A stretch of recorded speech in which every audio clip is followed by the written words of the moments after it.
soo dhawaada maanta waxaan sameynaynaa kimis ama sabaayad sidaad u taqaantaan iyo suugo chicken leh la socda.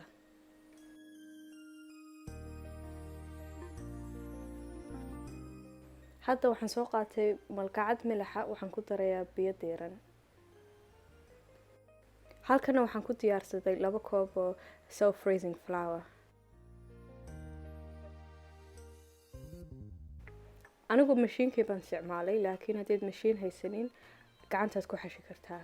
daqiiqdii baan ku riday, biyihiina marba in yar baan ku ridayaa.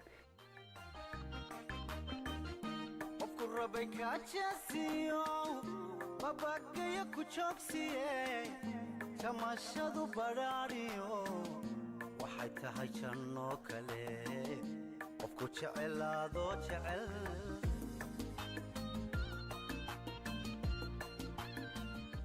hadda waa kan dhamaaday, waa diyaar. intaan daboolo baan suugadii ku bilaabay insha Allah. hadda waxaan diyaarinayaa suugadii. kiilo basal baan isticmaalayaa, barado uma baahnid. hilibkii chickenka aan meedhay, basal, janjabiil, xawaash kala nooca, basbaas iyo toon.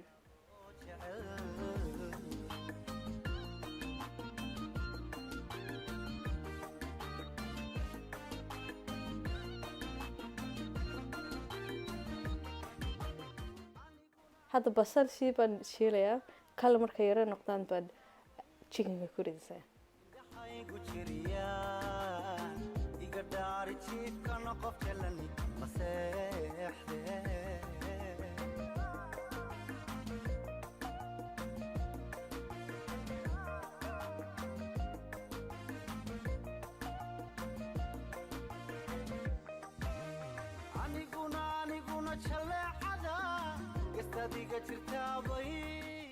toon, xawaash iyo kamsarant ku tuumaya.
hadda kimistii 30 daqiiqoodii daboolnayd baan ku bilaabayaa.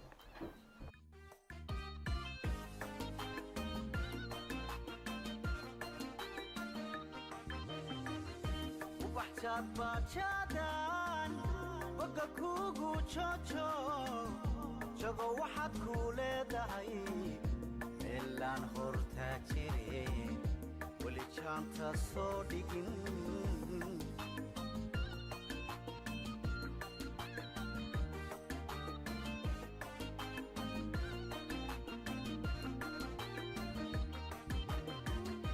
ubaxjaad baajaadaan wada kugu jojo jago waxaad ku leedahay meelaan hortaa jire weli jaanta soo dhigin.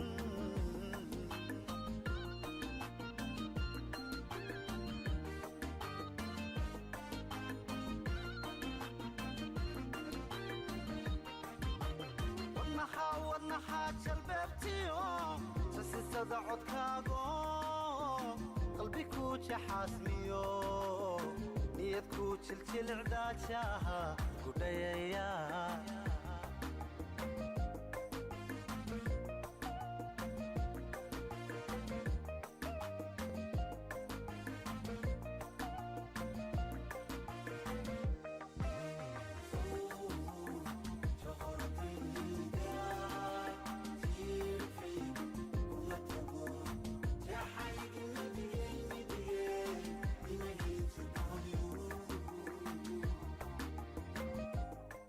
waa kaa maasha allah aan dhameeyey cuntadii suugadii kimistii salad yar aan googooyey orange juicena waan diyaarsaday anigu aan miirtay videogan haddii aad ka hesheen like saara comment subscribe su-aalna haddii ii haysaan insha allah commentka ku qora ama snapchatkayga linka ku jira igala soo xiriira.